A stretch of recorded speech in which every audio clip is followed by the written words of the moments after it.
call to order the first budget hearing to go through this year's proposed budget. And typically we go through this proposed budget department by department and line item by line item, and whatever your pleasure is as attendees of the hearing. I have pretty much the same format we've done for the last 2 or 3 years, I guess it is, where we go through the operating budget proposal for each department. This will be, I don't know, the 3rd or 4th year in a row where we've asked all department heads to present us with a flat budget. And if they feel they need line item increases, that they provide us with a brief narrative explaining what those line item increases are and why they're being proposed for their budget next year, so we can clearly understand what our needs are moving forward that can't be provided with a flat budget. So we'll just, if you guys are ready, dive right in. The first department we're looking at is the Selectmen. And the first line item is the elected officer's salary. And it's proposing a 3% increase, and you will find a 3% increase proposal in all departments. So that's consistent throughout the departments. So if anybody wants to address concerns or express why they would prefer to see it at 1% or 4% or whatever the difference is, that you don't think that 3% has found a match, now is probably as good a time as any to do this as we go through the budget. So the increase for this year for the selectmen's elected officer's salary, all elected officer's salaries would be a total of $1,762. Anybody like to be heard on that one? B? I have a question. At one of the selectmen's meetings, you were going to put a 3% increase for all employees into policy. Did you do that? You said all the towns around were doing it? It's in the it's in our employee handbook, and This is something new. And you can find it in many towns in their step increases. Like, for example, town of Conway has a step increase spreadsheet that shows the differences in years with all their town staff, and it's figured out at a 3% rate of increase. Typically, you're looking at about a 2% cost of living increase. I think Social Security this year is 2%, and so our position is that our staff work hard and they deserve some sort of a merit increase, and so 1% is reasonable for us. It's typically cost of living increase is somewhere between 1.8, 2.1, 2.2%, and so that recognizes about a 1% merit rate of increase for staff. But Joyce? you said it would be in the policy automatically 3% every year. Well, the legislative body approves the budget, and so and that's why we go through budget hearings and have the formal legislative body approval of our budget proposal at each meeting. And so, if somebody wants to put forth an amendment at our meeting that says they don't approve of that, then they're certainly right to do that. Joyce. Joyce Allen. Yeah. I simply want to state that I'm not in favor of a 3% raise. It seems to happen every year, and I try to talk with other people from other towns and from other businesses, etc., in town, and it's not the norm. So I just don't approve of it for it. I've talked with people from Bartlett, they don't get a 3% raise. I talked with people from the hospital. Last year they didn't get anything. This year I think they got a 2%, she said. So I don't see why we have to do 3%. That's my opinion. Thank you. Okay. Dick and John, before we dive back into the others, do either one of you want to weigh in on the Well, salary issue? I think that everybody understands that there is inflation and it's not exorbitant right now, but there is some, and I think that the merit side, 1% on the merit side to our town employees is good policy. I think that's how we keep good employees with us. I don't want, somebody who's well-trained to head out looking around for another position over what I think is a raise that just shows our appreciation for what they do. Okay, well, Okay? I'll go around and give everybody a first crack, and then if there's more comments from anyone that wants to weigh in a second time, I'll look for those as well. I'm Barb Campbell. I'm a Jackson resident. I'm also the Chief Financial Officer at the Echo Group, and so I'm familiar with raises as well. And I'm just wondering if it says up to a 3% raise, or is it an automatic 3% raise? I guess that would be my first question. And is there a judgment call on what cost of living is each year, if it is hard written in the policy or the handbook that it's automatically a 3%, or is there any discretionary factor in that? I mean, if someone isn't doing a valid job but they automatically get 3%, that's not really a great way to show appreciation on the flip side. So I'm also in favor with Joyce as far as, I don't think that we have to necessarily go by the way other towns do it.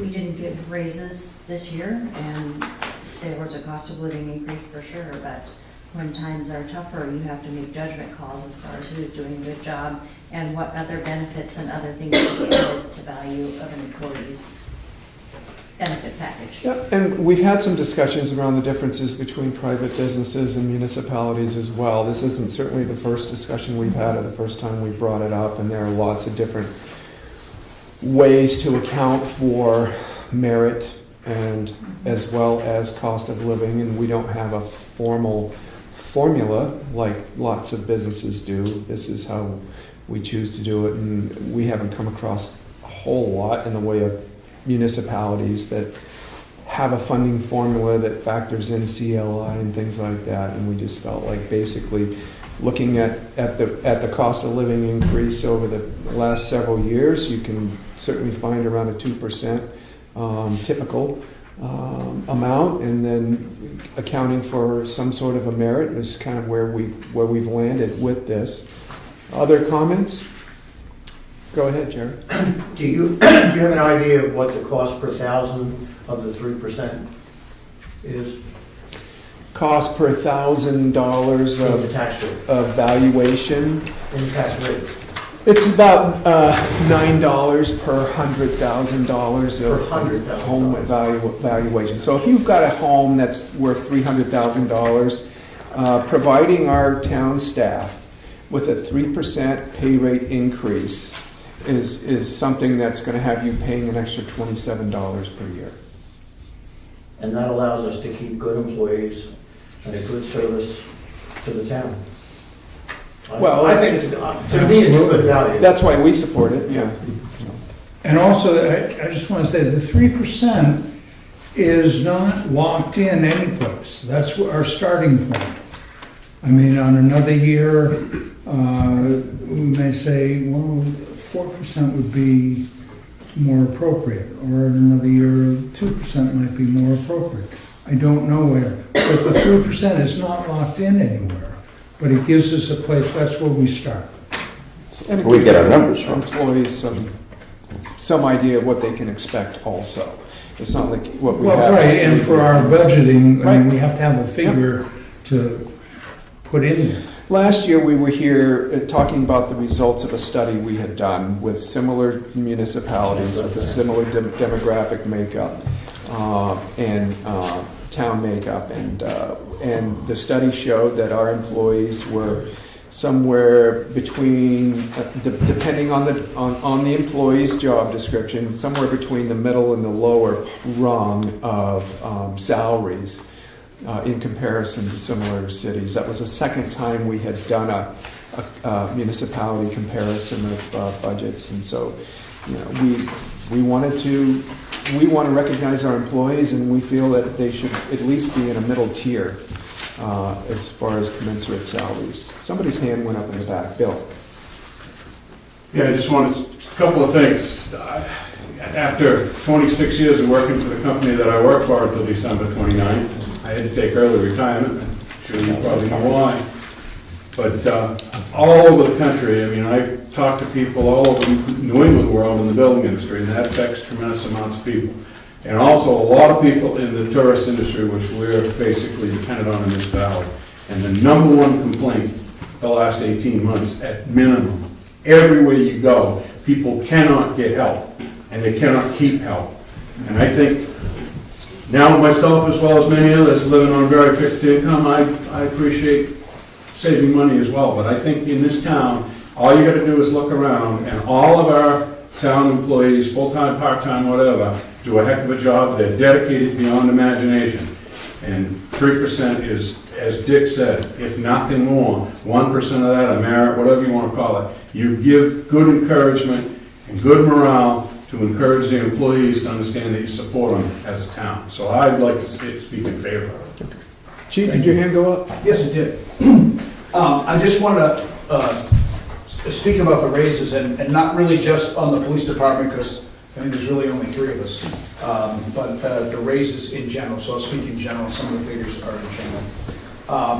I agree that we don't always have to do everything everyone else does, but I think when you are trying to establish whether something is fair and equitable, particularly in an occupation or a trade, you have to look at those other places and other trades to see if you are being fair and equitable. So by comparison, I did some research. The Conway Police Department has a fixed, and a lot of these agencies are contractually obligated, but these are the negotiations they ended up with, and their legislative bodies felt were fair and equitable because they vote on them.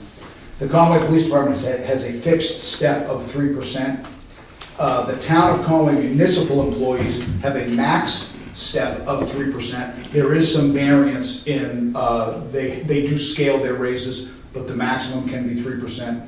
The Carroll County Sheriff's Department has a 3.33% raise for the next 3 years. They have a 3.43, which is they have a 3-year contract. And so those are actual raises that compare to municipal employees in the area. And those are actual raises. I want to talk about relative raises as well, and I think this is kind of springboarding off of Bill's point about the desperate nature of employment, particularly in law enforcement because it's such a specialized field. And what we affectionately refer to as the Carroll County cop swap, because people leave one agency and go to another. So the actual raises that people can obtain in these other agencies is 3%. The relative raises are substantially greater. And that's why I think it's more important that we stay somewhat current with wage movement. The Madison Police Department recently employed a patrolman at $50,000. This gentleman had about a month post-academy graduation of experience. He left the Bartlett Police Department. He ended up with a $10,000 raise for leaving one police department to the other. So that's a relative raise. The Tamworth Police Department currently has a $50,000 patrolman's position unfilled. And the Conway Police Department would start a certified officer at $50,863 minimum. Ryan, who is our patrol officer, and he's got a few years on, he's got 4 years experience, eligible for all of those positions. His current base salary, I think, is about 43, I think in round terms. So he could have a relative raise of $7,000 to $8,000 just by switching patches on his shoulder. But we use wages and we use other things for retention and recruitment and reward. But you want to stay current so that those other attractions, just the simple money, doesn't draw your key employees away. because you can't find somebody to backfill. Hamburg has a $50,000 position open, just waiting for somebody to fill it. Still open. It has been for a while. So 3%, I mean, I didn't come up with 3%, but it certainly industry standard seems fair, equitable. A recent study by the Willis Towers Watson organization, which is a NASDAQ group, said, this was published in August of 2017, 99% of their respondents to a data service survey said they were intending on giving raises to their employees at 3%. You may be able to find some local employees that didn't give raises, or gave smaller raises, or gave bigger raises. But nationwide, it seems like the average settles out to 3%, a little higher for management. For lower performing employees, they actually got 1%, even if they were below average employees. I can tell you there's no below average employees in the police department, and I can certainly say the same for all the people I work with, because they work real hard, and there's really, the resources are probably pared down to the bone. So that's what I have to say about raises. John? Yeah, my thought on it was that, like Chris said, that, if you get a 1% raise, you're really taking a cut in pay because the cost of living is going above what the raise is. So if you gave somebody 1%, that would almost be insulting in terms of, keeping up with the economy. The other issue we have here is the insurance increase that the employees have to face. They're going to take a $350 hit out of pocket for that. So if they got a 1% raise on a $40,000 job, that's $400. That's going to eat that entire raise, that entire increase, almost that entire increase right there. So 2% really act like 1% in net, and 3% will act like 2%. So once you factor in the out-of-pocket costs the employee is going to have to forward for their insurance rates, it really is going to be a net 2% increase, which really, in my mind, is not a raise because everything else is going up 2%. Again, that's my thought. Anyone else want to weigh in for the first time? Okay, we'll go to Joyce because she'd like to comment. I'm thinking two things. One, that when you say $27 on a $300,000 house, I know that doesn't sound like a lot, but when you go down through all of these articles and you add $1 here and $1 there, 2 here and 2 there, in the end it adds up. I haven't added it, but I mean it does. So we don't want to minimize that, I think, too much. We have to look at the total. And my other thought is that a lot of us pay our own insurance totally. We don't get anybody paying part of it or half of it or anything. So again, more comment. Okay. Final comments before we move on? Peter? Just a point of some clarification. We use the terms cost of living and inflation somewhat synonymously, and they're really not the same thing. Inflation is really the big picture. Cost of living is actually individual pieces of inflation, potentially. Inflation is the value of your dollar year to year, regardless of how much money you make. A dollar in 1996 is not worth the same amount as it is today. Gasoline fluctuates more than, it's fair to say that inflation is a pretty standard, although it's been historically low in the past couple of years. Most people index inflation at around 2%. Inflation in this country has been running about 1.5%. So it's a little bit lower than average, but the cost of living has actually gone up because that's food, gas, the things that you need day to day. So, and then to the point that I make, I think about every time this year, I will echo what some other people have said, that our most important resource, our most valuable resource is our people. We can replace equipment, we can fix roads and bridges, we can buy new fire trucks, we can buy new police cruisers, whatever. Replacing people is the hardest thing to do, and keeping good employees is like gold, so across the board. And I think this town is really lucky that we have such a stable workforce, from town offices to all departments, and I think 3% is right in the range of where we should be. Thank you. So that seems to be the end of the comments on the first department and first line item that is up for discussion tonight. Moving down the rest of the Selectmen's Department, we have an elected officer's FICA and medical expenses increase of $135, and then the other two line items are flat. Any more comments on the Selectmen's Department budget before we move on? We'll go to Town Clerk. And the salary, again, is spelled out there for you. The FICA and medical expenses have gone up by $83. Health insurance is a good time to talk about that. The health insurance expenses have been moved this year at the suggestion of our accountant out of the departments, and they are all lumped together in one separate Insurance line. insurance fund, and that'll be on page 4, about halfway down. So where you used to see $24,810 under health insurance in the town clerk's budget, that's all been lumped together with all of the insurance expenses, and we'll get there, and that will be on page 4. So that's how that's looking this year. Question? Do you have a total of what all of the departments added up to for 2017, so we can compare it to what 2018 is right I don't have that right. now? Okay. I can get that. Jerry? I in no way mean this comment to limit the salary of the clerk, but is it appropriate for an elected official to receive a increase that's determined by other higher employees? The clerk is different than the other employees in the town in that position is an elected position. And as such, the salary is not determined by an automatic increase, if you will. And again, I'm not saying the department doesn't get an additional increase, but to me it's inappropriate for the selectmen to be doing that form for an elected position. For example, if you put for your own salaries a 3% increase, that would not be appropriate either.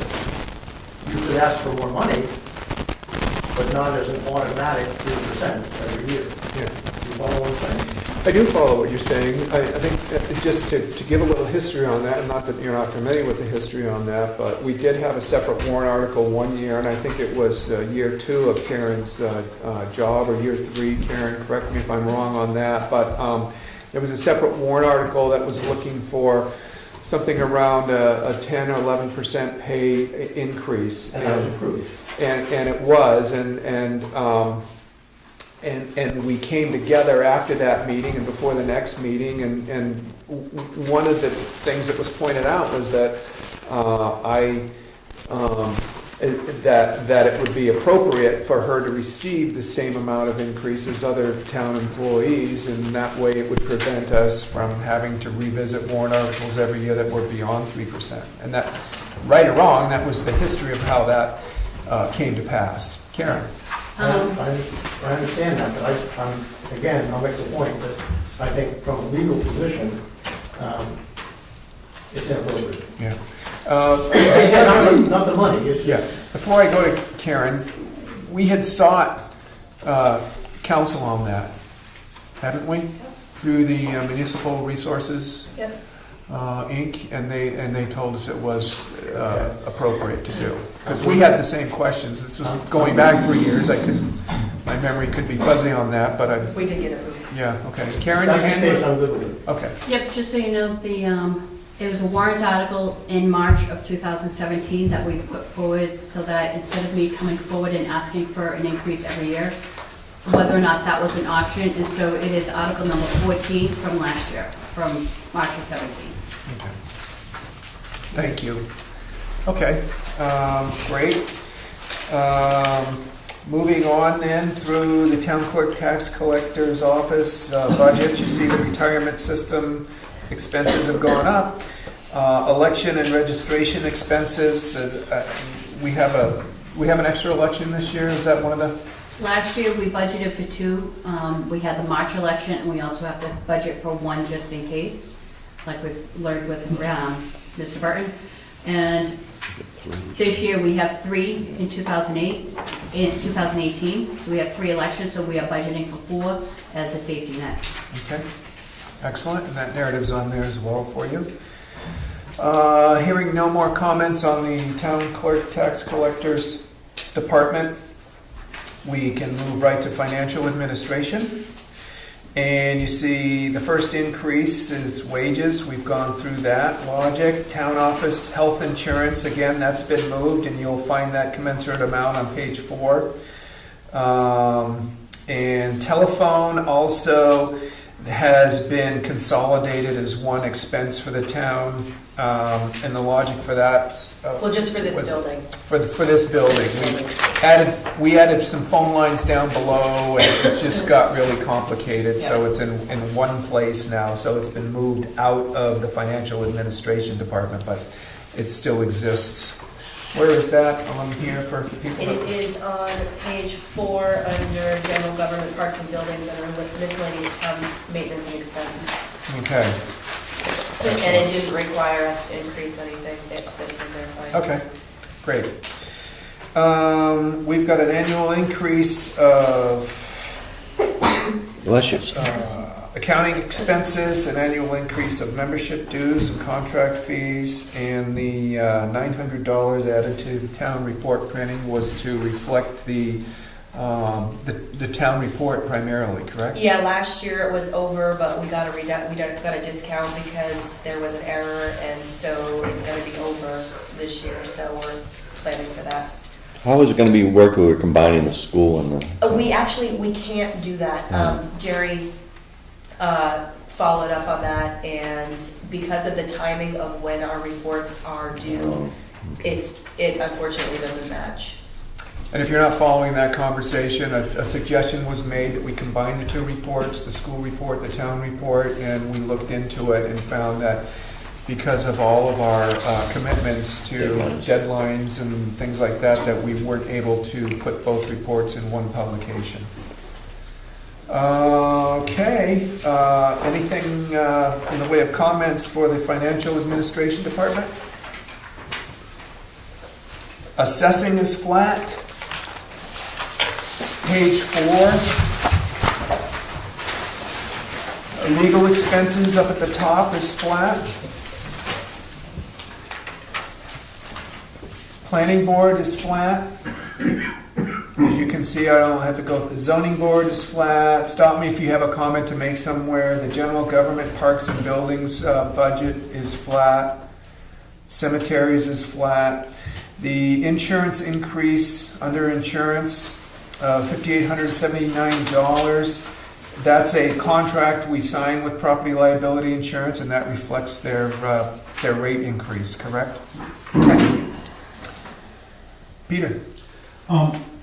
Thanks. Under old library, if we budgeted 42 and spent 57, shouldn't we be either lowering our costs or spending, we're budgeting 57 again, or for next year? We actually we met with the old library management committee and have some ideas on how we can cut that down so that it should be within range.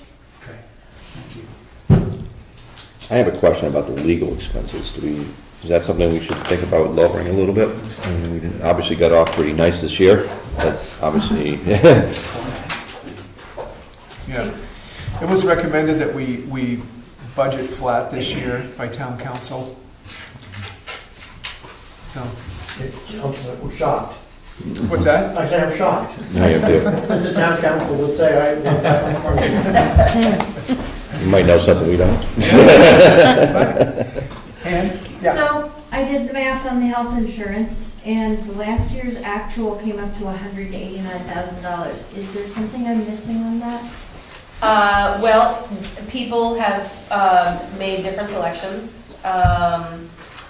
and are you wondering why the increase? $50,000 increase, right? Yep.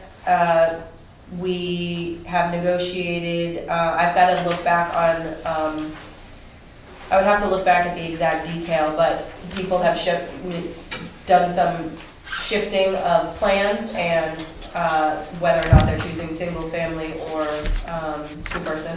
And how So much does the town cover? It depends on which plan you get. On the back of page, oh, I don't know if I see. Yeah, I see on that page. Last page. It says page 16 on the.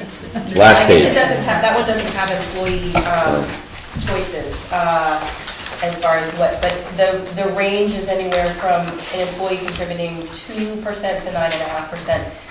It keeps the employer cost on whatever the choice is, the employer cost is exactly the same, based on different scenarios, whether or not there's the HRA included for dental vision or not, so it's And how many employees are covered? about 10. That math just seems really off for a $50,000 increase year over year based on plan selections. I guess I'd ask you to relook at the math on that. Sure. We can, and we talked about it earlier, and we're happy to provide more detailed Yeah, account at that the would next be budget hearing. Thank you. Sure. Building Inspection Department is next. And you can see everything is flat on that, except for the 3% pay increase proposal. Police Department, and the chief is here and would like to give a breakdown of the department increases that are identified between proposed budget for 2017 and proposed budget for 2018, and expound a little bit on the narrative contained in the final column. Chief? The labor increase, of course, is associated with 3% increase, as well as a couple of dynamic changes. Last year, Sergeant Boopy didn't start till late April, almost the 1st of May. So knowing that, we did not budget for part-time officers, so we used the residual of his salary to fund part-time officers, but now he's in a full year, so we built in a part-time officer budget for Officer Chapman, Officer Sherry, and any other part-timers that we may pick up to help round out the coverage commitments. So that's that increase. The FICA, that's a breakout, which is going to be put in that other account, right, Julie? The FICA? Well, the Medical and FICA. Oh, no, the FICA was, so last year, I had calculated the full 7.65% on everyone, but the full-time officers don't get the 6 point whatever calculated in because they don't contribute to Social Security, so that was a readjustment on that line. Yeah, we don't contribute because we don't receive it because it's a government offset. So that saved the town a few bucks. The pension increase of 1949 is associated with wage increase. Anytime wage goes up, as a residual, the pension contribution has to go up. The rest is flatlined. Questions, comments on the police department budget? Bill? Just a question. First I want to say I think the police department's doing a heck of a job. I think our 3 officers have kind of blended themselves into Jackson extremely well and very professional and doing a wonderful job. The visibility is good. My only question is, and this is not a negative, but I read in a comment about every night 10 p.m. coverage that in previous selectmen's notes. And I don't, is that in fact correct? Because if so, I think. Not 100%, but let me talk about coverage. Because I saw that there was a comment about coverage and the scheme of coverage, and if anybody remembers a year ago, I said with the available resources that we were talking about 288,000 and 3 full-time officers and a smattering of part-timers, I really wanted to have a slate of part-timers, which could be, like 4 to 6 that I could draw from, because if anybody has part-time employees, you know that you have less leverage on them, and they have less availability. So you're really asking them if they can work rather than telling them. The full-timers, I kind of can tell when they can work and go to work when they do. Part-timers, you have to use a little softer, a little touch, because they have other responsibilities and they're really helping to augment force. So with the resources and the people and the funding that we have, I said we can cover pretty much a 16-hour window, almost 7 days a week. So We traditionally, and we have some flexibility, we can start usually as early as 6 and around 10 or 11. Now, it would be wonderful in the perfect world if we could have 24-hour coverage. However, that comes at an expense to the taxpayer. I certainly could manage that if we had more people, but there's a price to be paid. So what I did, based on the kind of question about when do you work and how do you work, I asked the Sheriff's Department to do a year-long analysis on call volume. Because when you have limited resources, you got to apply them where they are best needed. Based on all of the calls to the town of Jackson last year, and these include calls that we handled, calls we generated, or calls that came in while we were off and other agencies covered. Other agencies being the Sheriff's Department, State Police, really Sheriff's Department, State Police. They don't ever actually dispatch Bartlett to a call, but we have a very good relationship with Bartlett, so we'll slide their way. If they need help, they'll slide our way. So our call volume for the entire year, from the stroke of midnight till 5:59 in the morning, 1.7% of all our calls occurred. From 0600 until 2300 or 11 o'clock, 98.3% of all activity that occurs, either self-generated or people call us for help, that happened. 70% of that 98% occurs from 9 o'clock in the morning till 5 o'clock at night. So when assigning our resources, limited as they are, I've got to get the best bang for your buck. And that means have people working from 6 in the morning till 10 or 11 at night. The call volume falls off so sharply, it would be imprudent financially to assign a person to those hours, because as it stands now, with the staffing, I'd be robbing Peter to pay Paul. And those core hours are really where the rubber meets the road. The other aspect I looked at was, is there a different way we can assign people based on the contiguous nature of the calls? Like, when do these calls happen? And the Jackson Police Department clock, if you wanted to try to spot hit call volume, would look like this: 10 a.m., 9 a.m., 3 p.m., 11 a.m., 2 p.m., 4 p.m., 8 a.m., and 7 p.m. That's a crazy clock. So you can't target help to the highest call volumes, because those by hours are the top 8 hours. So because they're not contiguous, shifting the assignments would have little effect other than what we're doing. We start from 6, 7, or 8, and we'll run to 9, 10, 11, depending on what's happening. So, Good job. Questions, comments? Joyce? Chief Burley, do our patrolmen in Jackson, do our officers in Jackson cover, do an on-call thing throughout the night, or do we rely upon the Sheriff's Department? that's a great question. Let me explain the call tree that we have.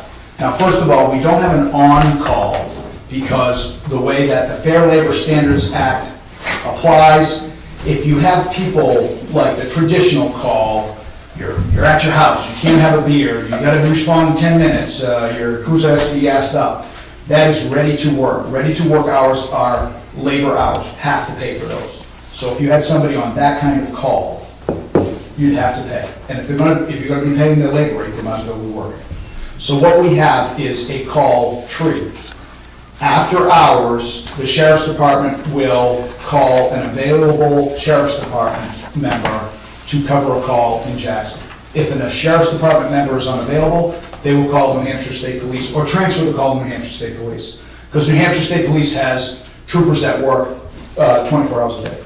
And we have a great relationship with New Hampshire State Police, and they do a great job. If there is not a New Hampshire State trooper available, they will go down the call tree for the Jackson Police Department. They will first call Officer McDonald. If he's unavailable, they will call me, and then I will make a decision whether to respond myself or call Sergeant Booth. So that's how it works. It does two things.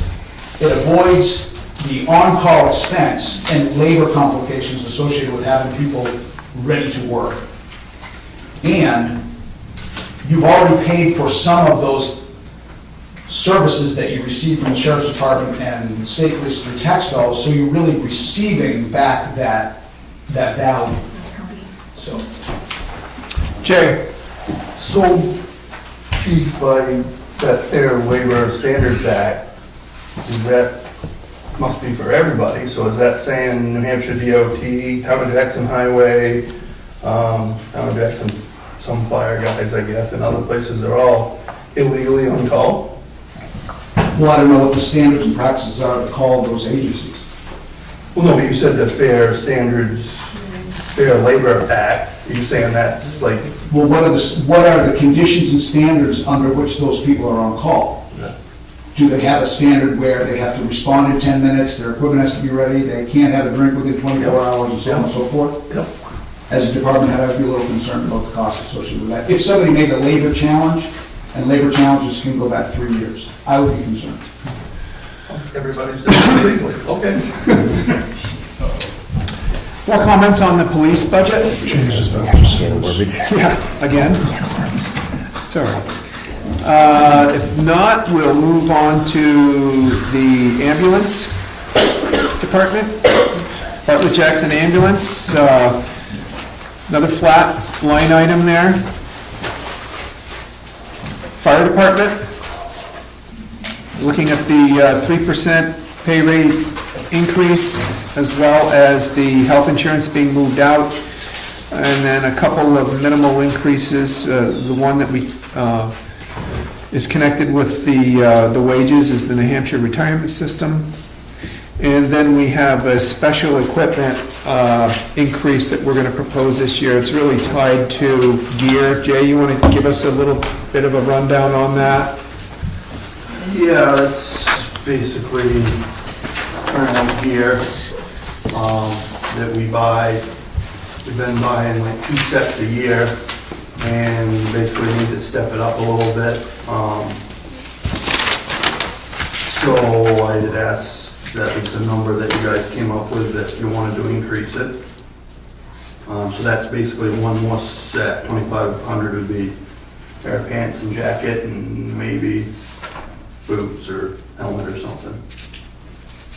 Okay, thank you. And so, yeah, that rate increase for next year is going to represent that getting started on the 7 replacement sets that we're going to propose that to purchase this year and next year, 2018, 2019. I think Joyce might have asked at the last meeting.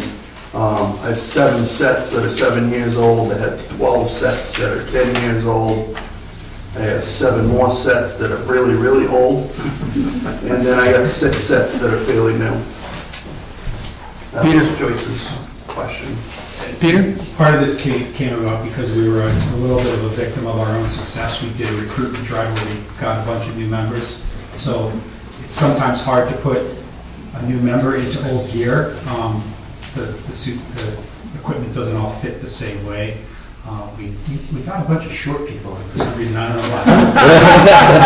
And we lost a bunch of tall people, so I think there was a little bit of a challenge. But we're really just trying to literally catch up in recruitment for some of our newer members too. That's part Yeah, of it. and one of the big items with it in the last 5, 6, 8 years has been, the cancer risk stuff. Fire services hugely changed on how we treat our gear and how we take care of it and when we replace it, just due to cancer risk, So that's a little bit more of an in-depth report than the one we got like a month ago on why this proposal was going to be put before the town. Karen, your hand went up. I'm just curious, do the fire wages, is the volunteers, do they get increases or not? No, Okay, that's just the full time. okay. So yeah, it does not include the volunteers or paid, they're technically called paid call. They do get paid. B? Yeah, is Goody still on salary? I thought he was done after. He's still on as fire protection specialist. For example, he worked today in Wentworth doing technical stuff, trying to finish up the elevator and some alarm stuff. Out of that $2,680 that we spent in 2017 on Goody, at least half of that is reimbursed from the technical work that he does that we bill out. And I believe some of that may even be training that should have got put into the training line item. So it's really a pretty minimal amount. And we'd like to keep some money there for him, just for a technical fire protection specialist. He's not really a fire inspector. It's more technical stuff and plans review and things like that. Like the elevator at the Wentworth was where most of his time was spent this year. Joyce, your hand was up? I was just wanting to go back a little bit to Jay's assessment of equipment. We had talked at that last meeting that even though something might be, one piece of it or a set of equipment might be 2 years old, it might look and act as if it were 5 years old because it got a lot of use or more, more use than other. Is that how you you feel this, Jay? For example, gear is supposed to only be in service for 10 years. After 10 years, NFPA recommends or says it's supposed to go out of service. But we do have people who don't necessarily wear their gear out, so they might get 15 years out of it. And we have people that'll smoke through a set of gear in 3 years because they're in and out of a building or really using it hard. So there's a lot of different variables that go into it. I don't know if that answers that really good. So. Yeah, thank you. Peter, I'm the guilty one. I burned a hole in a 2-year-old turnout a couple of years ago and I had to be replaced. Stop smoking. I'm the one. Not going into burning buildings, I guess. Any more questions or comments on the fire department budget? I had a question on, I have a question. Hydrant services, $6,300. I understand that's Really nothing to do with me. It's but what it's the town pays, I think, the water precinct for something. Which I always questioned that in the past because I thought because we shoveled all the fire hydrants that we didn't get charged for water, but I guess we do get charged for water. I've questioned that in the past, but apparently we do pay them something. It's something to the water precinct. I'm not sure even exactly what it is.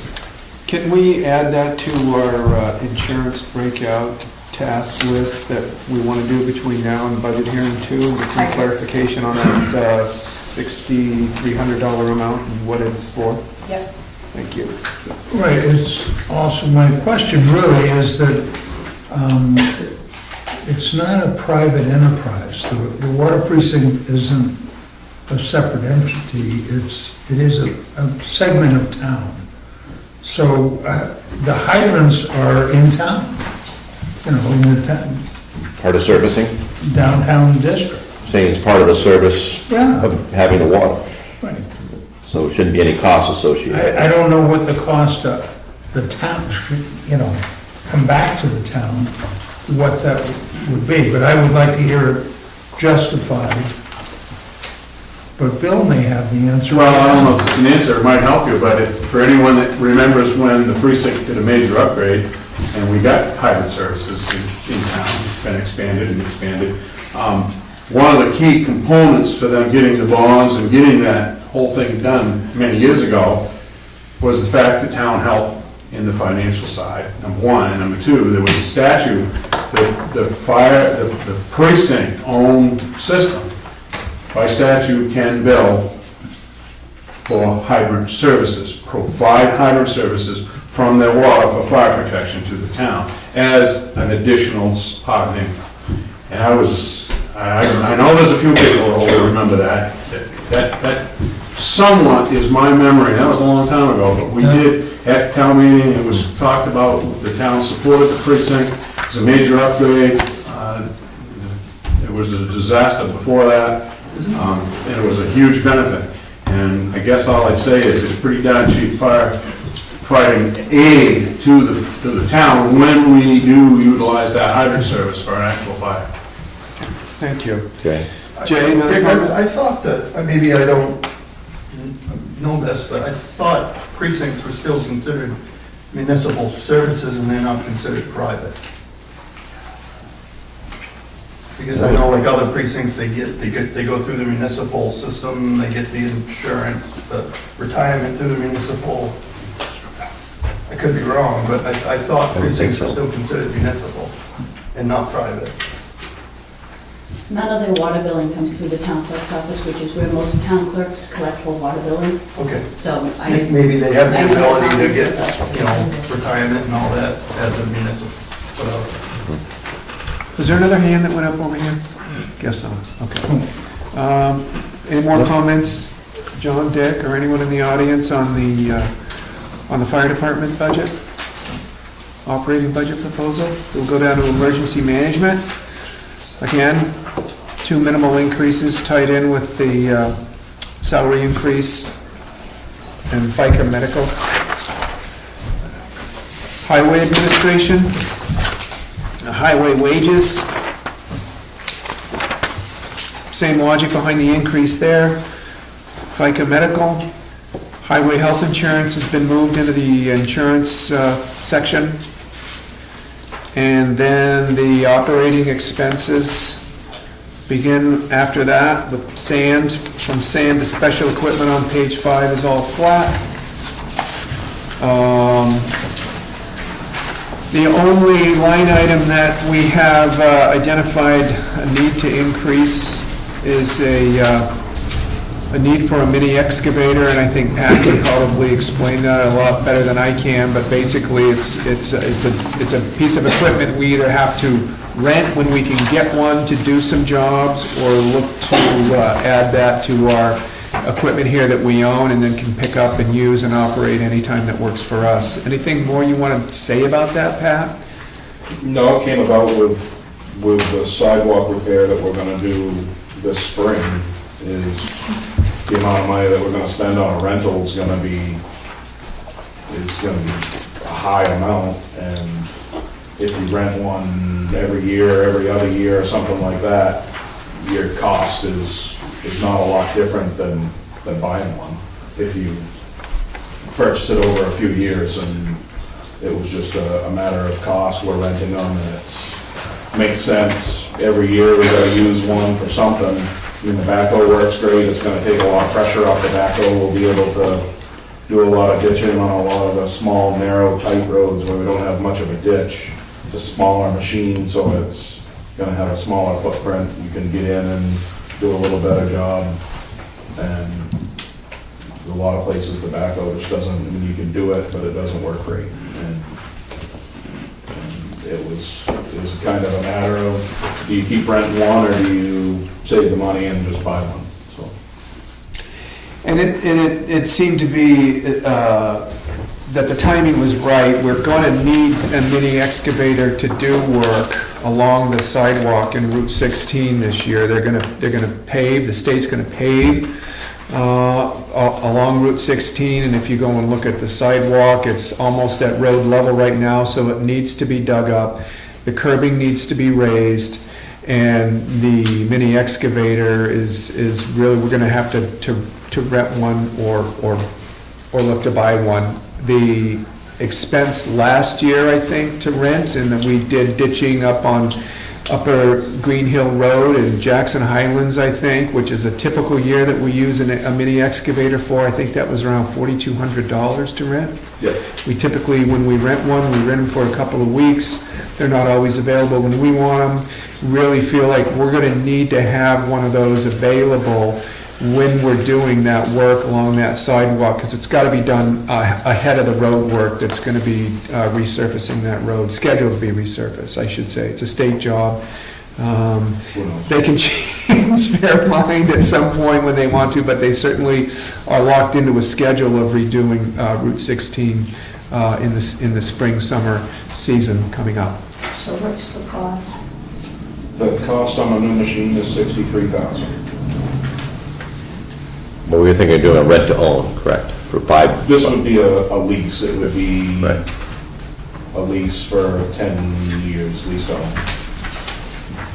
I know that's the discussion, do we do a bond or whatever to buy it outright, or do we do the lease to own? And I think that's a good discussion. I mean, it's a matter of, I mean, if we're renting one, we've rented one for the last 3 or 4 years, probably at least once. Maybe it's a day or two here, a day or two there. Or last year we rented one from Coleman's for 2 weeks.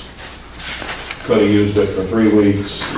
It's the matter of when the cat salesman kind of said, look at what your future is. Are you gonna continue to rent one yearly?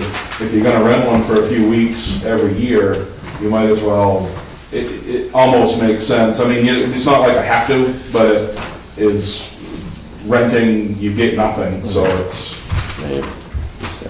Well, we used to buy as long as there's a bailout clause. I think that we're in pretty good shape.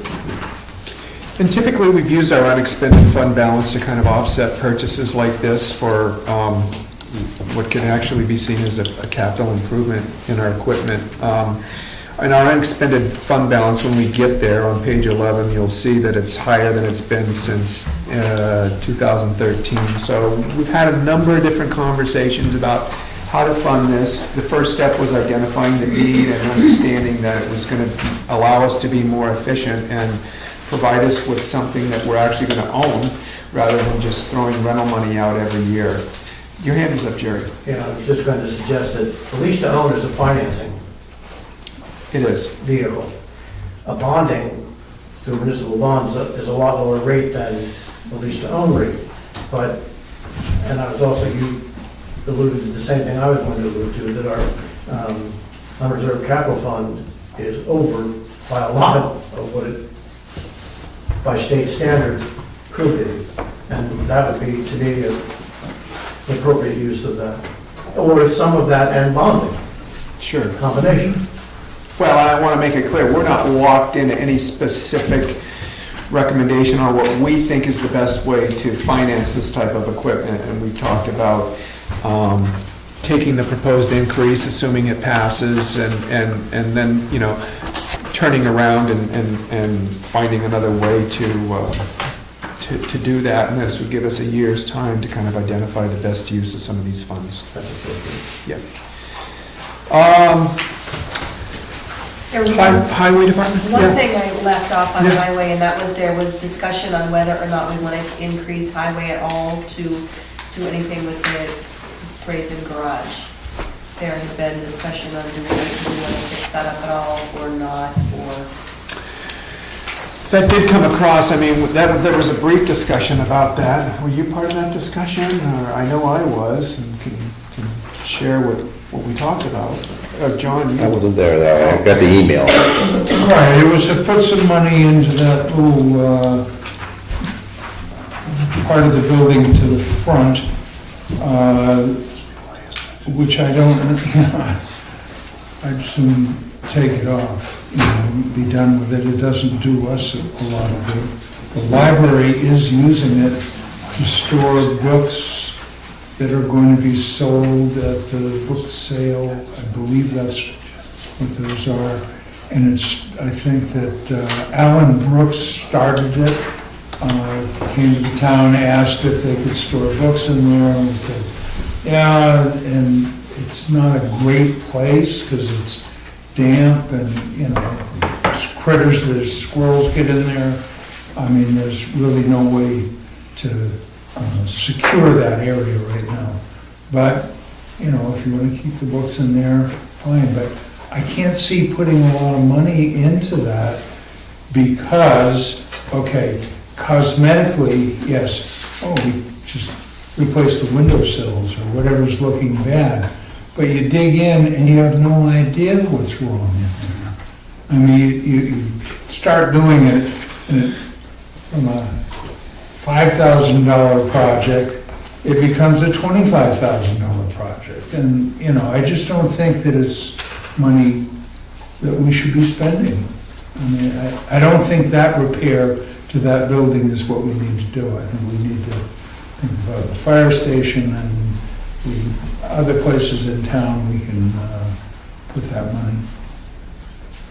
And I don't know if you want to add to it at all, Roger, but I know when Jay was the road agent, we toured that building. It's virtually open on the river side in that one corner, and it's certainly not an appropriate place to store something that's at risk of perishing. I mean, when you go in there, you see, you know, the kids' playground from behind the Whitney Center when that was taken out. There's stuff in there. It's like it looks like my basement, where it's like the last stop before it goes to the dump, you know. And I, yeah, really probably could go through there with an eye on trying to decide what should be kept and what should be moved or whatever. But I wish we had some dry storage. Yeah, we keep the books on skids. Right, pallets, yeah. And put them in boxes, and it's the best place we have right now Yeah. to put the books, you know. Right. There's no good storage in the library. Yeah, right. You don't have a basement. I would suggest plastic, plastic containers. Plastic container. instead of- I know, that would be nice too, but, you know, it costs a fair amount. Yeah. Didn't you volunteer some space down in the basement, chief? You can have all you want on the other side of the basement.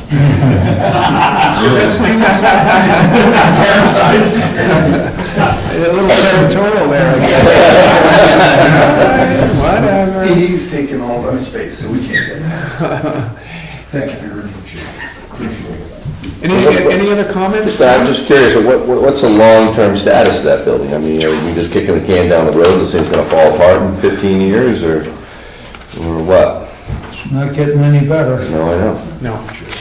Maybe that should be a project where we look at that and make some sort of a recommendation over the next year. Yeah. I remember that's back in 2004, when we had that Plan New Hampshire examination of town buildings and so on, architects and planners and engineers and so on walked into that building and they said we would prefer to discuss it all outdoors. They felt that the roof was not designed really for snow loads and so on that it is apt to get. And Bill? Well, I was gonna make Betsy beat me to the punch on that, that's true, but it's very much not the appropriate time, but I would love to see the selectmen consider, as much as I hate the word committees, but maybe a committee of 2 or 3 people. There's some things that need to be looked at for long term. I think you all know, just walk over to the fire station, former highway garage back, look at the police department, look at what we have, you know, when we replace the older piece of equipment at the fire station, it may or may not fit. There's some needs that we're just putting blinders on for looking at long term. And I understand with our planning, with our different things that have been involved many times, Betsy, but I think it's time for the selectmen to do a very specific, unique task, small, very workable committee, and look at this. I think it should be talked about it, so that it's not gonna be an eye-opener when you gotta spend a few $100,000, not that many years down the road. The planning board would love to help, you know, doing another capital improvement plan. We'd love to take advice from you, comments, ideas, what to look into and so on, provide any guidance that we're able to. There's our committee right there. Betsy, I've been on 2 of those. Tell me how much success we've had with following them. This is a critical thing that we're gonna be faced in. It's gonna be a big slap in the face. I don't disagree with you saying, but this is very specific, and I think it needs to be really worked on in some accomplishment. I'm not This isn't trying the to time cover and that place. at all. I think we need people from the community who have good knowledge about it all to participate. And follow through Yeah. once we. Well, I'm happy to put the ask out right now for anybody that has any thoughts, to pass them along to Julie and Julie, and we can get a sense of what people want us to take a look at over the next year and proceed forward. I think this whole discussion began when we were, looking at a way to spend $5,000 on that building, and our response was, who wants to spend $5,000 on that building? Because you're not going to get much for $5,000. It's certainly not going to be all that much more usable. So maybe a more comprehensive look at all the facilities and over the next 12 months would be a good idea. So we'll take that under advisement. Absolutely. Thank you. Pat? So going back to the actual building in question, I mean, there was a specific email that went out that you guys got, and the building is not in turmoil and it's gonna fall down. I mean, that building's gonna probably be up for longer than most of the other buildings in town. It's dry inside with the exception of water comes in under the door from just elevation wise, but the roof doesn't leak. Everything inside's dry, so to say, as long as it's not on the floor. And, I mean, it's a great building for space and storage, because everybody needs it. I mean, you guys have stuff, we got stuff, fire department has stuff, Chamber of Commerce has stuff, the old library has stuff, and everybody needs a place to put it. Right. And it's an excellent place. There's absolutely no fear of standing in there and having a conversation. I'm not the building inspector, but it's not coming down, so. Thank you for that input. I'm sure Raccoon's gonna do it. Say like a joke. Build stalls. Shall we move forward? Are we done with the highway department discussions? If we are, then it's time for street lighting, which is flat. We had $240 left over from last year's actual budget. Solid waste disposal, wages at the transfer station, that's our contribution. Right on down, everything is looking flat. Groundwater monitoring is under the solid waste disposal section. That represents an approval by the groundwater monitoring agency at the state. What is that, DES? Yeah. That has approved for us to go to a every other year monitoring of the well down up in Maloon. So we don't have to monitor it, we don't have to test it every year. Correct. It's every other year now. And so that's going to reduce that down, and we're also looking to put that. Instead of budgeting 0 and then 5,000, 0, 5,000, if it's in a capital reserve, it'll flatten that out a little bit. And so you'll see $3,000 in a capital reserve fund warrant proposal, and that would be for $2,500 each year, and at the suggestion of our accountant, let's put an extra $500 in there in case there's an increase for whatever reason. So we've got a little bit of a padding. That'll be down when we go through the warrant articles. Animal control expenses. Nothing there. Joyce? Who is the animal control? No, just gonna guess. Chief Pearlie. The llama. Can I speak to animal control? Yeah. I hope you do. Yes, the line originally was a wage for animal control. We were unsuccessful in enticing anybody to be the animal control officer for the town of Jackson, as evident by the employment challenges that we have. It's tough to get people this far up for that kind of money to go catch stray dogs and cats and lions. So we had assumed the responsibilities of animal control just in the course of our regular duties. What I talked with Julie about is taking the $1,250 and converting it from wages to a cost line in case we have to pay for some kind of care for an animal that is astray and hurt. We take it to a vet and there's a cost. If we have to feed an animal, if there's a cost with sheltering, well, we try to recoup that cost. If there's some equipment we have to buy, particularly associated with animal control, like we bought a chip reader so that if we find a stray animal, we can read it, go on the international database, actually, it's international. Find out This catch is grants. Cover the biscuits that you guys hand out when you meet walkers? That doesn't come, that has not heretofore come out of animal control wages, but it's gonna, because we buy biscuits for dogs that we see, so that when we see a police car, they come to the car rather than run away, because it's hard catching dogs running. So the number's the same, we're gonna convert it to a cost line rather than a wage line, because we just do it through the course of our duties. So that's animal control. And last year, that line item was named salary, right? It was under wages. And now we're looking at it this year as expenses. And that's why. Special cookies for mamas? Library, I'm sorry, public welfare, flat, $6,000 is what we're gonna propose again, like last year. Didn't use much of it, some years we have. Library, Okay. you're on. Okay, on the library, last summer, we tried opening the library on Sunday afternoons for about 2 months, and it was very well received. And what we want to do this year is continue keeping it open on Sunday afternoons for 4 hours. And the cost is about $31 per week to have it open for those extra 4 hours on Sunday. It's a time a lot of people are utilizing it actually on Sunday afternoon, so we think it's worthwhile to keep the library open for that. Okay. Is it just summers, or is it year-round? We did it 2 months in the summer, now we want to do it pretty much year-round. Okay. And so that wage increase represents the additional hours on Sunday, and then a rate increase of 3% or? 3%. Yeah, okay, great. And then on, let's see, the utilities budget, there's 2 things in the extra $1,300 increase.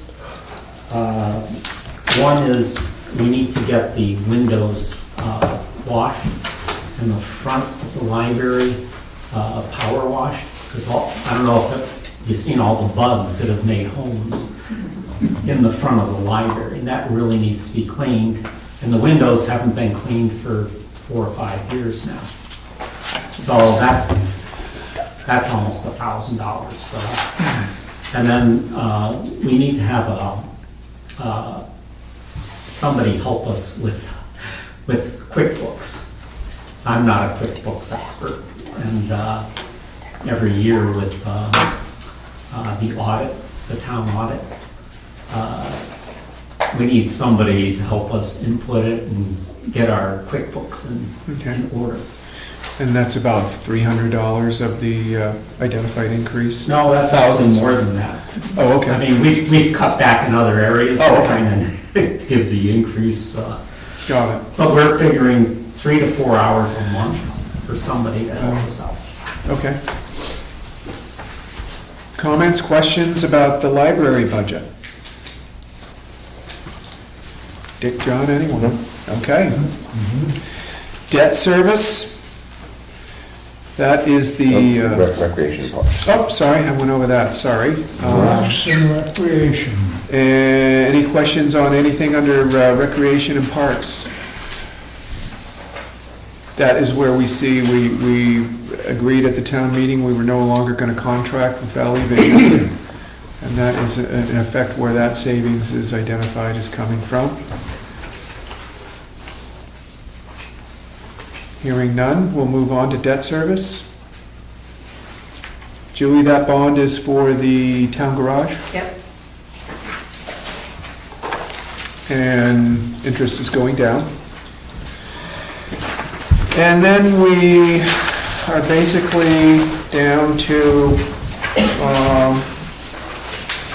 what's come out of the capital reserve fund over the last year.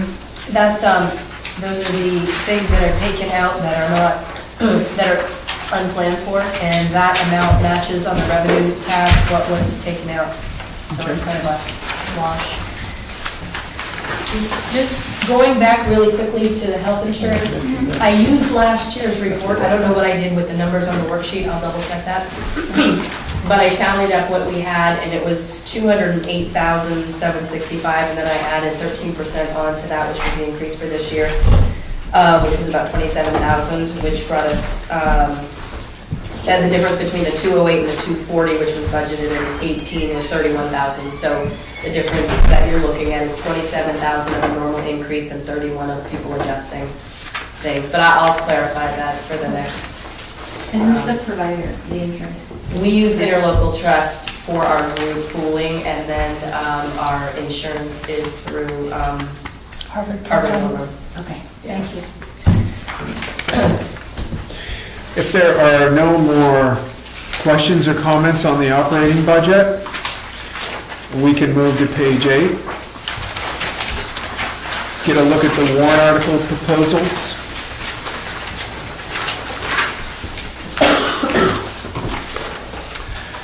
Article 9, Those are all old. These are, well, yeah, the first 5 are all from the previous year. New articles that aren't numbered yet. You can go through and look at, there's a $10,000 proposal for generators to run the town office and the fire department when there's a loss of power. And those generators we would want to plan a $10,000 expense for that.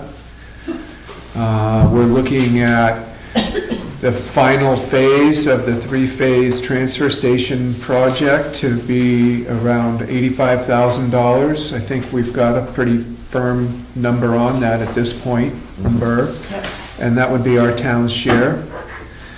The Valley Cross Road Bridge next year, and that's $186,000 warrant article. That is going to be offset by 80% of the contribution coming from the state. The timeline is a little behind on the Crossroad Bridge, but we have chosen an engineering firm, and the reason that the timeline is behind is because the State Department of Environmental Services And DOT. and the DOT is behind on approving the selection, only because they seem to be shorthanded. Jerry? The 189,000 though is going to be raised by taxes. Correct. Yes. Yep. Anything with the asterisk in it is offset by revenue. Anticipated.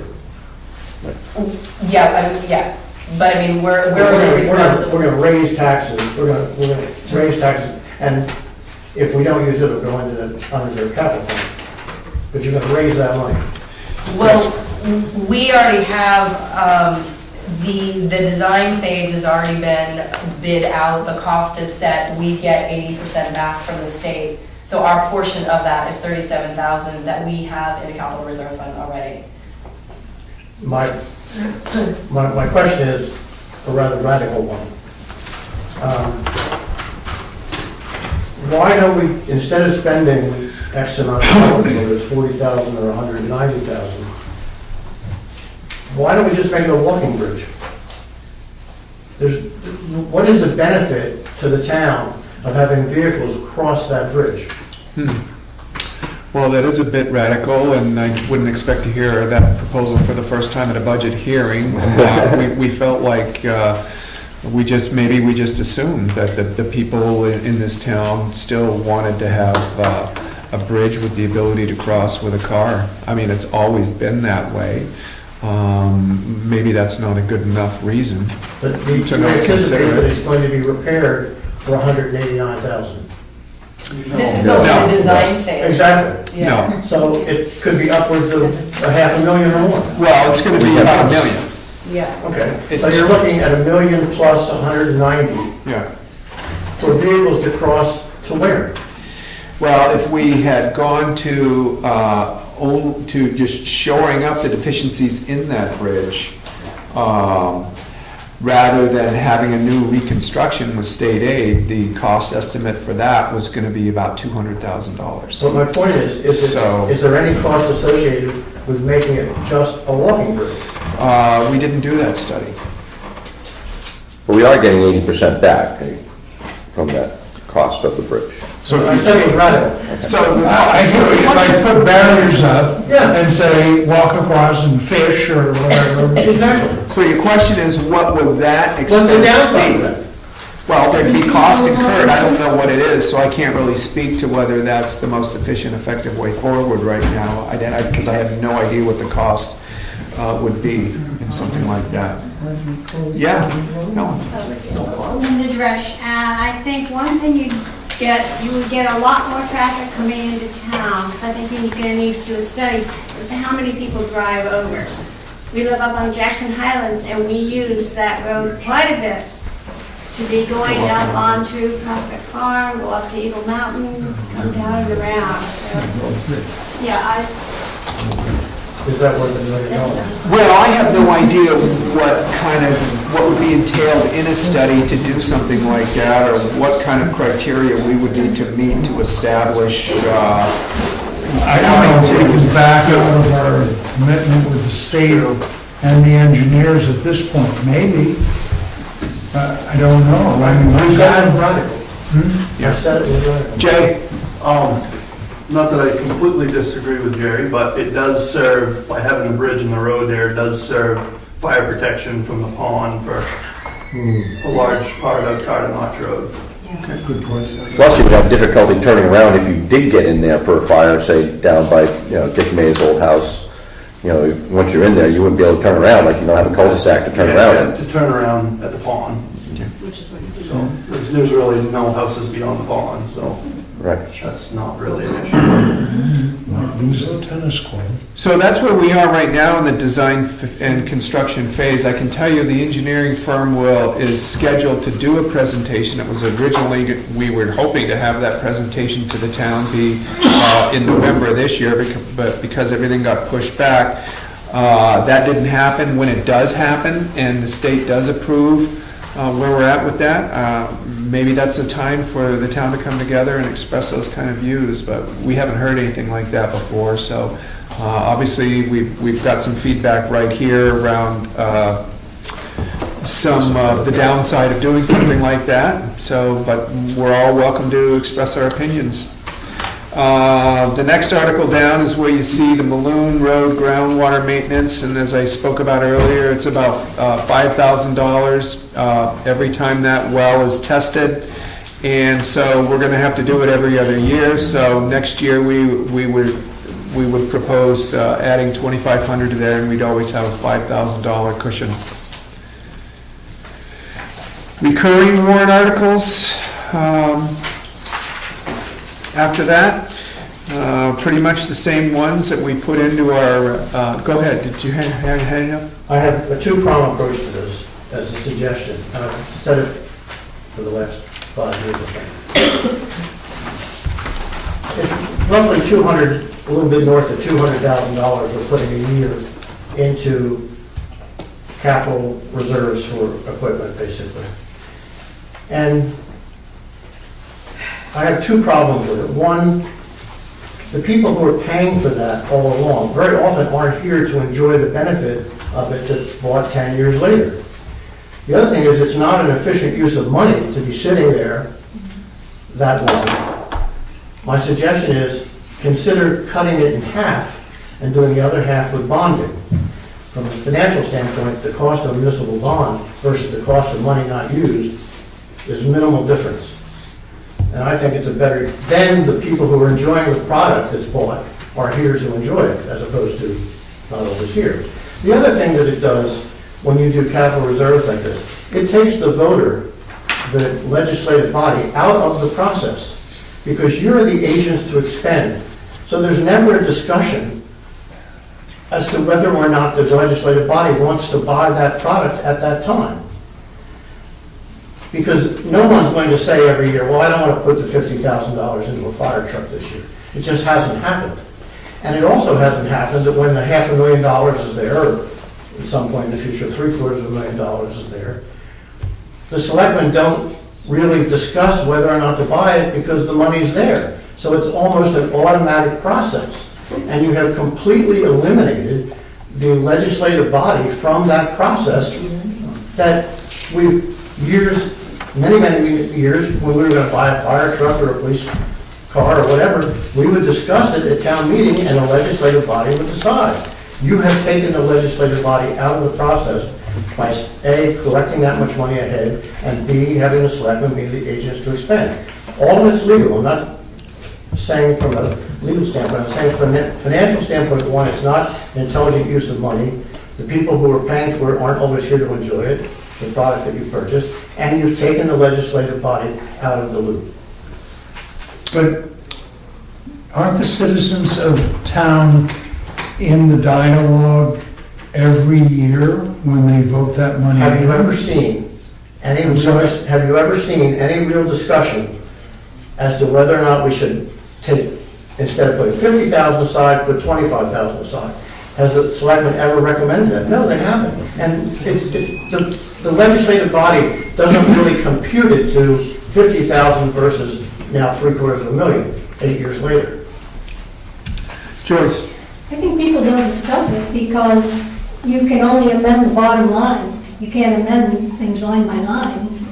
Wouldn't you say that's probably the reason there's not a lot of discussion? Well, these are About warrants. reducing the These are amount. warrant These are warrants. Oh, this is a warrant. Oh, Yeah. Sorry. So, I know we've had these conversations in the past. I think that's one of the reasons that we put together a capital improvement list that we now include in the town report so that the legislative body can understand that we've worked with our department heads, we've identified anticipated equipment needs, and we've costed out to the best of our ability what those needs are gonna cost and when we're gonna need to incur those expenses.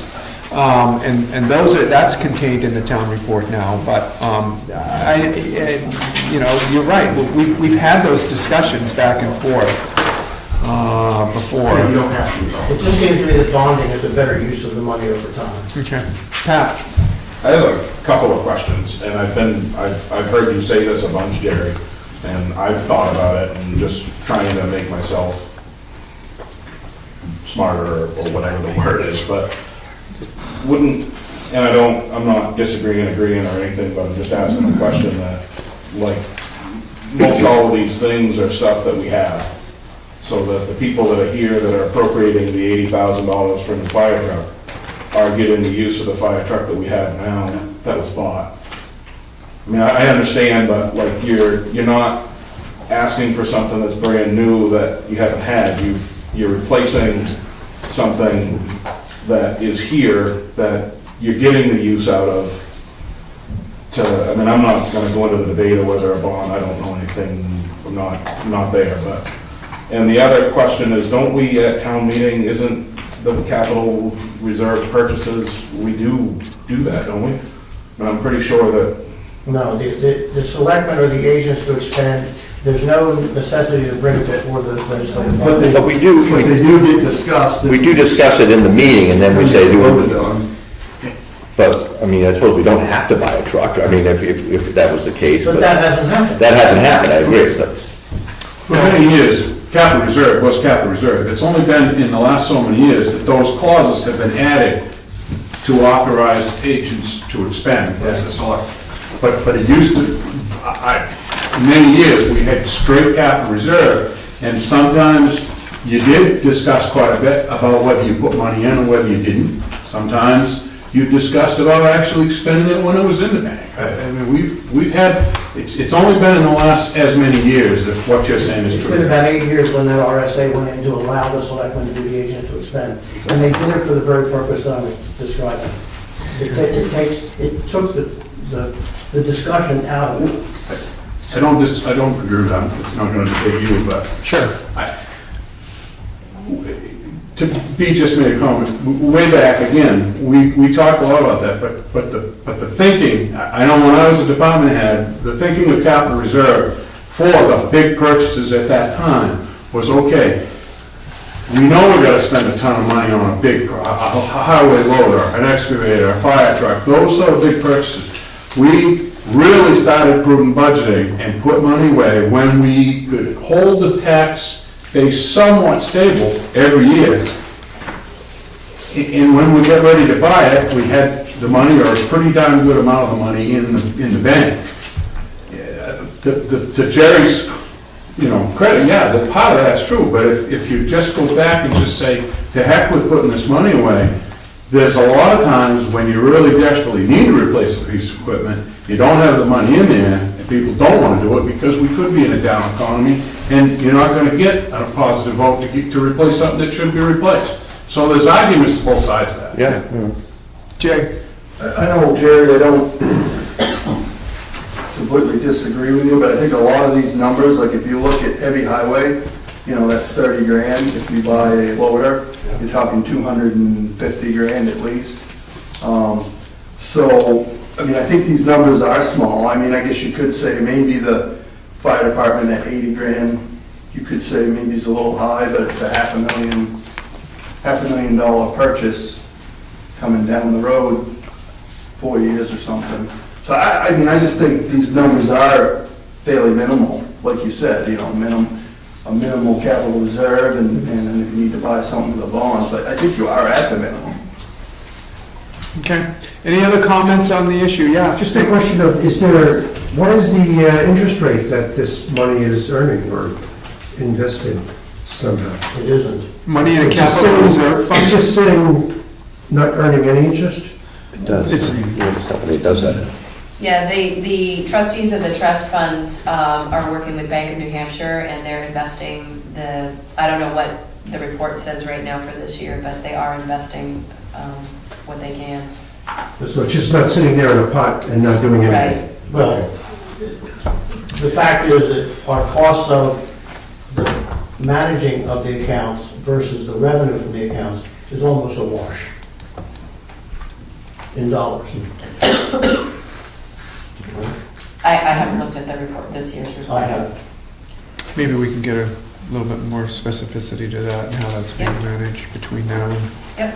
budget hearing two as well. Any other final comments on this discussion? I think maybe something like, a fire truck, where you're talking a huge purchase, maybe something like that, where I agree with Jerry, you could do, half bond, half fundraised. I think That's what I'm suggesting. something that's that expensive, I mean, where you're talking a one-time purchase, I think that might be something to consider. Maybe there's a way we can really kind of get a more detailed understanding of just what that would look like. I mean, when you look at the capital improvement list on page 14, you see needs identified in a range of 150,000 right straight on through to 2026, an estimated need of 773,000, and that's a wide range. Maybe there's a better way to manage that in a more stable way, but I think Bill's point is that you spread this out more evenly, and so your tax rate isn't impacted in a major way. Now, maybe there's a formula or middle ground that Jerry's talking about that can still allow us to manage this and keep tax rates pretty stable. But obviously, that needs to be part of the discussion as well. Joyce? Is it always easy to get a bond when you want it? It's not a problem? I think municipalities, yeah. Towns are pretty lucky. Yeah. You never know exactly what your interest rate is going to be, but the range is, I think, pretty narrow, relatively narrow for things like that, as I remember it from school board days. Okay. Anything else on the warrant articles on page 8? Want to move on then to page 9, and any comments on any of that? That's where you're going to see the fire department equipment, $3,000 for the gear. And then you've got the whole set of articles that are, we already have these amounts that have come into us from all of our organizations that look for towns to fund the work that they do. Parts of the work they do. State highway block grant, of course, that's offset again. And that's being moved to the operating budget. Yeah. And that's reflected in the operating budget increase. There's a difference of $116,000 in that operating budget. 40 of that is out of that one warrant article that's been moved into the operating budget. Technical assistance grant from Plan New Hampshire. You want to provide any information on that? That's the housing research grant that Betsy and Scott proposed to you guys, and We signed the. yeah, basically the town portion is $2,500. $2,500, and so you have to raise the full amount, but it's all offset. Yep.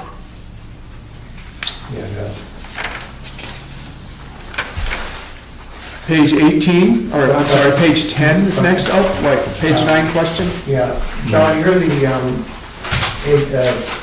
representative to Eastern Slope Yes. Airport. How are they doing? Well, Mark Council came in and kind of helped reorganize the voting membership a little bit in terms of the Robert's Rules of Order, and did a real bang-up job, by the way, kind of straightened everything out. There's a meeting this week in terms of their annual meeting, which comes up, I think, the 25th. So I obviously will be going to that. But, you know, they're trying to buy a hangar, they're trying to make improvements there. Of course, they had the big deal with the water, the Poland Spring water snafu there. I think that's behind them now. So hopefully that will be moving. Do you have an idea of what their annual operating budget is now? I don't have it on me, I don't. You can bring it with me. John is now our Right. representative on the Eastern Slope Airport board, so I would invite anyone to contact John at any time if you have any airport questions or concerns. They've done done a lot of maintenance with the landing strip, and they've upgraded a lot of The their, big number for annual operating budget is always the snow removal. the what? The snow removal. And, you know, they're thinking about de-icing planes, they're trying to get some, you know, higher level planes in there, and that requires certain equipment, fuel, and they're trying to upgrade that. That's kind of where they're headed with that, but there is a sense of uneasiness among the membership. I saw though that the military has designated Freiburg as a refueling station in emergency for their aircraft. Oh, really? So if we're good with the warrant articles, through page 9, we can take a look at the revenue side of things, if you like, on page 10.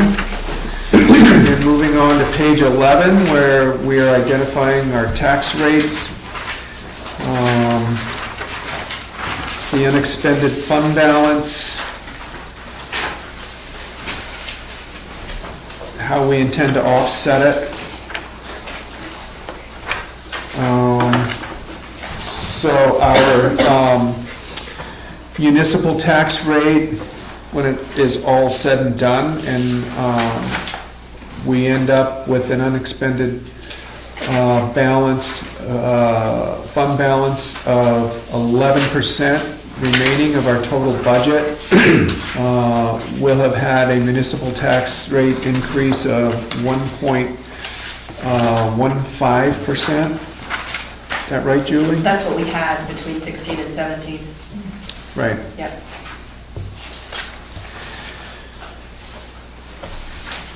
So the projected tax rate would go from $4.38 if we didn't add anything from our fund in there, but we're proposing in 2017 to put in, where's that? Still between that 11 and 12% range on the Right. on the bottom of page 12, which really brings us right where we have been contributing the same amount.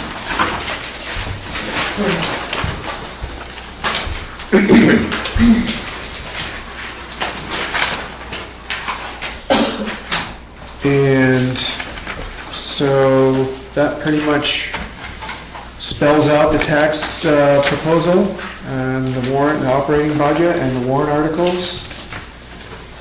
Does anybody have any, the tax rate comparison starts on page 13. The municipal tax rate percentage increase is, that's shown as 1.15%. Only represents part of your tax bill. There's county, state and local schools, water precinct if you're living in the water precinct. And so somebody that does live in the water precinct is going to see their total tax rate go up by 8.77%. 1.15% of that will be your municipal tax rate increase. We try and manage that tax rate increase deliberately to be somewhere between 1% and 2% when we can. Does the school rate reflect the idea of a preschool? Could be a warrant article. The And preschool is going to be one. this was from 17, so page 13. Oh, So that's already done, so I don't know what they're projecting for 2018. right, but if we're trying to get an idea of what Oh, why the increase our this tax year? impact is going to be, I didn't know if that was figured in yet. Well, wouldn't that be in the, did he have it in there? No, I'm sorry. I take it back. I don't have the school information. Yeah, The preschool part of the school budget will be a separate warrant article. and that will be voted on at the school meeting? Okay. And they're gonna have many informational meetings on it. Great, My excellent. understanding, anyway. Yep. So there's where you can get your answers on some of that stuff if you're concerned about it. I've already alluded to it. On page 14 is the capital improvement list that we've extended out over, 8, 9 years. Take a look at trying to anticipate what our capital improvement needs are gonna be.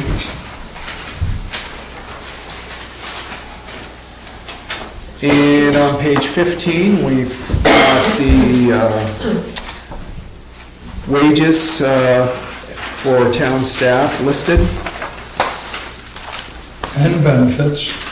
wages and benefits, yep, does not include health insurance reimbursement. It's not broken out by employees.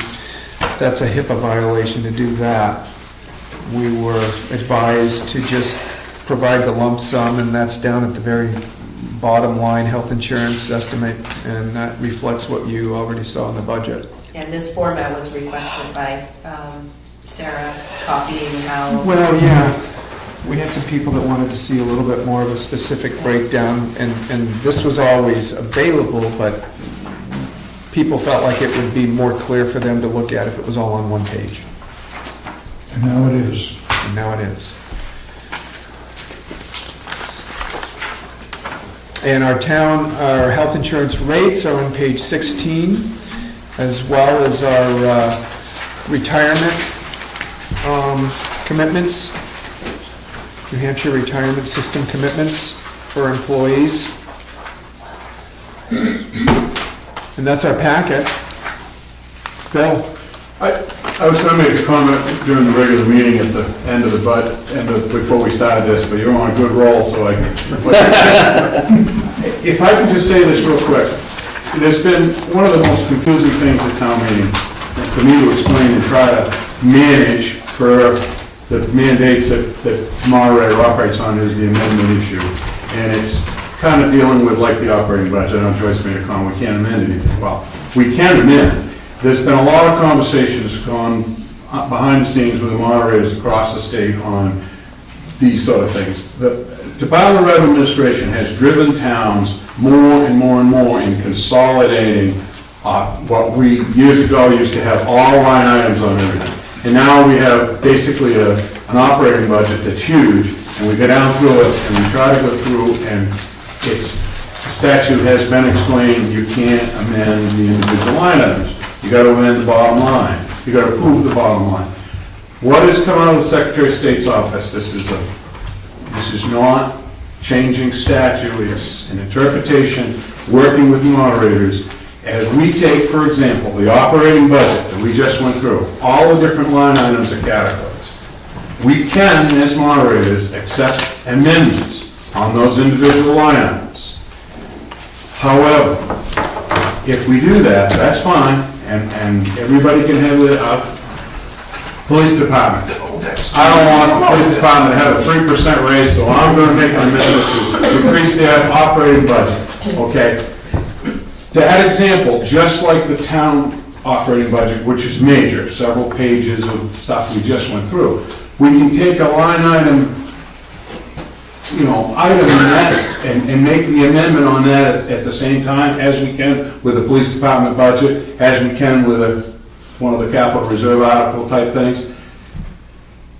But when you try to amend the operating budget of the town, let's say it's got 25 line item categories, and you take one category, I will accept an amendment to that line. However, all that amendment is going to do is give a voice of direction to the selectmen to stay within the total bottom line.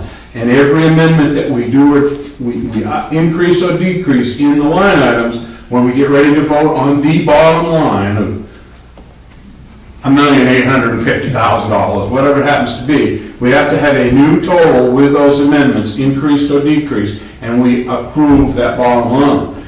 So if people want to go through and make amendments, I'm going to clarify it this year, we can accept them on any line item. It's only, it's a suggestion to the selectmen and department heads to listen to what the majority of the town has voted pro or con as advisory. And I don't know whether this will help get this out tonight, but it might clarify it a little better for town meeting, and hopefully it can make that whole discussion go a little smoother. Thank you for the time for that. Thank you. Thank you, Bill. Jerry? I also want to thank you for your presentation on the unreserved capital fund. Years prior, selectmen didn't either understand it or explain it or use it properly. In the last few years, you've made a great presentation of what it is, how it can affect the tax rate, using various balances, and I thank you for that. Thank you. I know. You thank that lady. But you guys If we do anything, we listen. Final thoughts, comments? We've gone through the packet. I think I'm about ready, unless somebody has something more to say to... I'd make a motion that we go underneath. Second that. Say aye. I will vote anytime. Appreciate the input. Thank you. We're glad you were here to make it.